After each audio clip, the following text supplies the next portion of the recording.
আসসালামু আলাইকুম। আমার এই ভিডিওটা বাংলাদেশের যারা কন্টেন্ট ক্রিয়েটর করেন, যারা ফেসবুক, ইউটিউব, ইনস্টাগ্রাম বিভিন্ন সোশ্যাল মিডিয়া থেকে ভিডিও বানিয়ে ইনকাম করেন তাদের জন্য খুবই গুরুত্বপূর্ণ এবং ফ্রিল্যান্সি যারা করেন তাদের জন্য গুরুত্বপূর্ণ, আর বিশেষ করে প্রবাসী ভাই বোনদের জন্য আরো গুরুত্বপূর্ণ।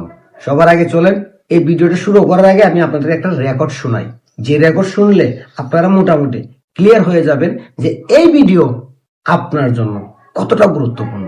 চলেন সেই রেকর্ডটা শুনেন। দুঃখিত বিষয়টি জানা, এটা হচ্ছে রেমিটেন্স গুলোতে সাধারণত বাংলাদেশ ব্যাংক থেকে অথরাইজেশন হয়ে তারপর আসে। ওখান থেকে হচ্ছে এগুলো ক্যাটাগরাইজ করা হয়। এখন ফেসবুক এবং আপনার গুগল থেকে যে ইনকামের সোর্স দেখানো হয়েছে এটা কমার্শিয়াল রেমিটেন্স হিসেবে কাউন্ট করেছে ওনারা। তো আমাদেরকে যেটা নির্দেশনা দিয়েছে আমরা সেটা ফলো করছি। এটা আমাদের ব্যাংকের জন্য না, সকল ব্যাংকের জন্য এবং সকল গ্রাহকের জন্য। এটা হচ্ছে 25-26 অর্থ বছরে এনআরবি থেকে এনডিআর থেকে যে ট্যাক্সটা হচ্ছে আপডেট লিস্ট দেওয়া হয়েছে সেখানে আপনি পাবেন স্যার। আচ্ছা, অগাস্ট 4, 2025 অগাস্ট 2025 মানে ইউনুস এই সিদ্ধান্ত নিয়ে গেছে। জি, আপনার হচ্ছে 25-26 অর্থ বছরে ট্যাক্স ইনকামের যে হচ্ছে সোর্স গুলো আছে ওখানে লিস্ট আছে। আপনার এখানে অনেকগুলো ক্যাটাগরিতে হচ্ছে আপনার ট্যাক্সটা কাটা হয়। তার মধ্যে আপনার এখানে একদম নিচে দিকে আপনি পাবেন allowing the right of using any online platform for advertisement or any other purpose. তো এই হিসেবে আপনার হচ্ছে 7.50%। তো এটা কি ব্যাংক এই কাজটা করতে পারে যে আমাকে কোনো ধরনের নোটিশ না দিয়ে আমার টাকা আসলো আর আমার টাকা কেটে নিল, এই টাকা কেটে নিল তার প্রমাণটা কি আমার কাছে? দুঃখিত বিষয়টি জানা, এটা হচ্ছে রেমিটেন্স গুলোতে সাধারণত বাংলাদেশ ব্যাংক থেকে অথরাইজেশন হয়ে তারপর আসে। ওখান থেকে হচ্ছে এগুলো ক্যাটাগরাইজ করা হয়। এখন ফেসবুক এবং আপনার গুগল থেকে যে ইনকামের সোর্স দেখানো হয়েছে এটা কমার্শিয়াল রেমিটেন্স হিসেবে কাউন্ট করেছে ওনারা। তো আমাদেরকে যেটা নির্দেশনা দিয়েছে আমরা সেটা ফলো করছি। এটা আমাদের ব্যাংকের জন্য না, সকল ব্যাংকের জন্য এবং সকল গ্রাহকের জন্য। আইকট 2000 মানে এই নিয়ম কি 2023 সালে হয়েছে নাকি ইউনুস সরকার করেছে? না না, এটা আয়কর আইন 2023-এ। আমি যেন আপনাকে বলে দিলাম যে তৃতীয় অধ্যায়ে এর হচ্ছে আপনার 128 নাম্বার হচ্ছে যে ইয়াটা আছে, সেখানে আপনি পড়লে বুঝতে পারবেন, ওইখানে উল্লেখ আছে।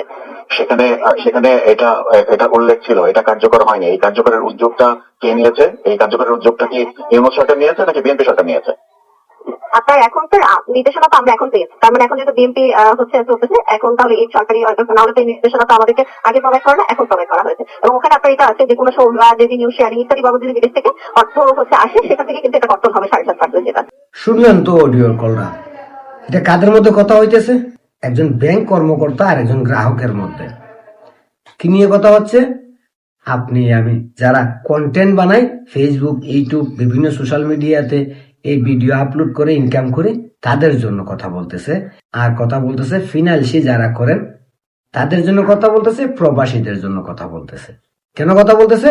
কারণ বর্তমান সরকার আপনি আমি যারা কন্টেন্ট ক্রিয়েটর আছেন, যারা ফিনান্সি করেন তারা এবং প্রবাসীদের না জানাইয়া, কোনো ধরনের বিজ্ঞপ্তি না দিয়ে, কোনো ধরনের ঘোষণা না দিয়া আমাদের উপরে কন্টেন্ট ক্রিয়েটর, ফিনান্সি আর প্রবাসীদের উপরে 7.5% ট্যাক্স বসাইয়া দিছে, যেটা গত 2 দিন আগ থেকেই চালু হয়ে গেছে। ট্যাক্স কত দিতে হবে আপনাকে?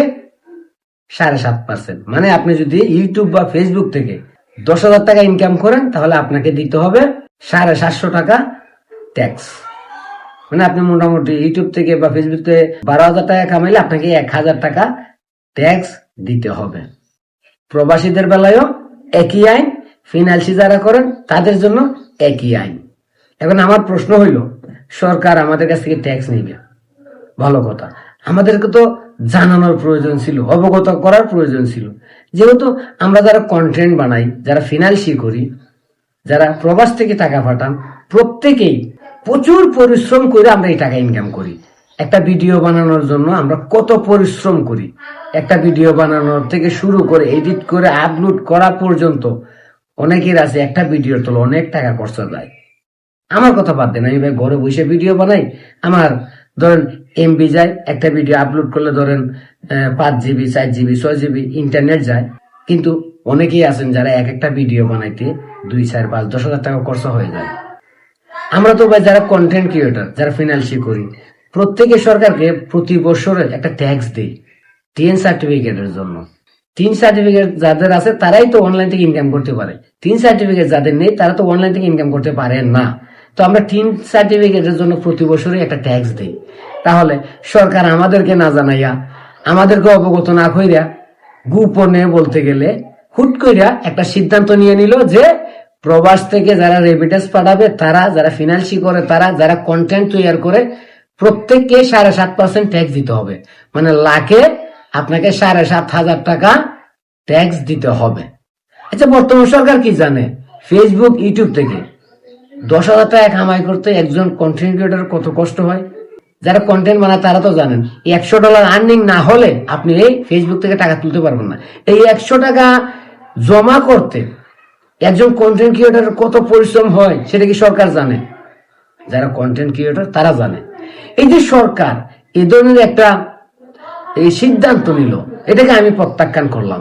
আমি সরাসরি প্রত্যাখ্যান করলাম, কারণ আমি অলরেডি ট্যাক্স দিই। আমি ভিডিও বানাই, এডিট করি, ক্যামেরা কিনি, মোবাইল কিনি, সবকিছু আমি করি। সরকার আমাকে কোনো ধরনের হেল্প করে না এই কাজে। তাহলে আমি 3 সার্টিফিকেটের জন্য ট্যাক্স দেওয়ার পরে আমি আবার প্রতি মাসে মাসে কেন ট্যাক্স দিব? তার চেয়ে বড় কথা, এই যে ট্যাক্স নিবে, এটা আপনার অ্যাকাউন্টে টাকা ঢুকার আগেই সরকার কাইটা নিবে। মানে ব্যাংক কর্তৃপক্ষ আপনার অ্যাকাউন্টে আসার আগে কাইটা নিবে। এখন ওই কাটায় কত টাকা কাটছে, কত টাকা নিছে, তার কোনো ডকুমেন্ট, প্রমাণ, নোটিফিকেশন, কোনো মেসেজ আপনাকে দিবে না, সরাসরি কাইটা নিবে। আমার টাকা নিবে, অথচ আমাকে জানাবে না কত টাকা নিছে। আমার টাকা নিবে, কিভাবে নিল সেটা আমাকে কোনো ধরনের তথ্য দিবে না। আমার অ্যাকাউন্ট থেকে টাকা নিয়ে যাবে, সেটা আমি জানতেও পারবো না। তার মানে কি সরকার আমাদের কন্টেন্ট ক্রিয়েটর, ফিনান্সি যারা করে তাদের এবং প্রবাসীদের ব্যাংক অ্যাকাউন্ট হ্যাক করে নিছে? না হলে তো ভাই ব্যাংকে থেকে টাকা যখন যায় তখন তো আমাদের কাছে নোটিফিকেশন আসার কথা, সেটা সরকার দিবে না কেন? আমি যে সরকারকে আবার মাসে মাসে ট্যাক্স দিতে হবে প্রতি লাখে 7,500 টাকা, এটা আমি জানতে পারবো না কেন? কেন আমাকে সরকার এটার জন্য কোনো ধরনের ডকুমেন্ট দিবে না? আমি যে ট্যাক্স দিই তার কোনো প্রমাণ থাকবে না? এই হচ্ছে আরো বড় মারাত্মক একটা জালিয়াতি সরকারের। এই জালিয়াতির বিরুদ্ধে আমি রুখে দাঁড়াইছি। আপনারা যারা কন্টেন্ট ক্রিয়েটর আছেন, আপনারা যদি মনে করেন যে না সরকার এটা ভালো সিদ্ধান্ত নিছে, আমার কিচ্ছু বলার নেই। আমার কাছে মনে হইলো যে আমাকে না জানাইয়া আমার পরিশ্রমের টাকা, আমি কষ্টের টাকা আমি উপার্জন করব, যেই টাকার মাধ্যমে বাংলাদেশের রিজার্ভ বাড়ে, আমি কন্টেন্ট ক্রিয়েটরের মাধ্যমে বাংলাদেশের ডলার আসে, সেই ডলারের কারণে বাংলাদেশের রিজার্ভ বাড়ে, প্রবাসীদের কারণে রিজার্ভ বাড়ে, ফিনান্সি যারা করে তাদের জন্য রিজার্ভ বাড়ে, সেখানেও বাংলাদেশ সরকারের লাভ। আবার প্রতি বছর আমি ট্যাক্স দেই টিএন এর জন্য, সেটাও সরকারের লাভ। আবার আমি প্রতি মাসে মাসে ট্যাক্স দেব, এটা তো হতে পারে না। এটা কোন ধরনের বৈষম্য সরকার সৃষ্টি করতেছে আমি জানি না, তবে আমি এটার বিরুদ্ধে তীব্র প্রতিবাদ জানাইতেছি। আপনারা যারা কন্টেন্ট ক্রিয়েটর আছেন, আপনাদের যদি মনে হয় যে প্রতিবাদ জানানোর দরকার, প্রতিবাদ জানান। আর যারা ফিনান্সি করেন তারাও জানান যদি মন চায়। আর প্রবাসীদের কথা কি বলবো, আপনারাই ভালো জানেন আপনারা কি করবেন। বিগত সরকার শেখ হাসিনা যারা অনলাইনে ইনকাম করতো, যারা ফিনান্সি করে ডলার আর্নিং করতো, যারা প্রবাস থেকে টাকা পাঠাইতো, তাদেরকে 2.5% মুনাফা দিত, মানে আরো লাভ দিত। সেই জায়গা থেকে আমাদেরকে এখন সেই লাভ তো কাটা যাবে, আরো 7.5% ট্যাক্স দিতে হবে প্রতি মাসে মাসে। তো মগের মূলক না ভাই? বহুত কষ্ট লাগে একটা ভিডিও বানাইতে, বহুত কষ্ট হয় ফিনান্সি করতে, বহুত কষ্ট করে প্রবাসীরা। মগের মূলক না যে আমাদের খান্দে বন্দুক রেখে আপনারা শিকার করবেন, আর আপনাদের এমপি মন্ত্রী এসি গাড়িতে ঘুরে ঘুরে মাস্তানি করবে, আর আমরা প্রতি মাসে মাসে ট্যাক্স দিব, আমাদের ট্যাক্সের টাকা দিয়ে এমপি মন্ত্রীদের ফ্রি তেল দিবেন, ভাতা দিবেন, রেশন দিবেন, আর আমরা কষ্ট করে এনে আপনাদের হাতে তুলে দিব। এটা আমি মানতে পারলাম না। আমি তীব্র প্রতিবাদ জানাই। এই ট্যাক্স আমি দিতে প্রস্তুত নই। কি করবো? কিছু করারও তো নেই। সরকার তো আমার অ্যাকাউন্টে আসার আগে কাইটা নিবে, আমি জানতেই পারবো না। ও কন্টেন্ট ক্রিয়েটর ভাইয়ারা, আপনারাই বলেন এখন কি করবেন? ফিনান্সি ভাইয়ারা কি করবেন? প্রবাসী ভাইয়ারা কি করবেন? প্রতিবাদ করবেন নাকি চুপচাপ বসে এই অন্যায় মেনে নিবেন?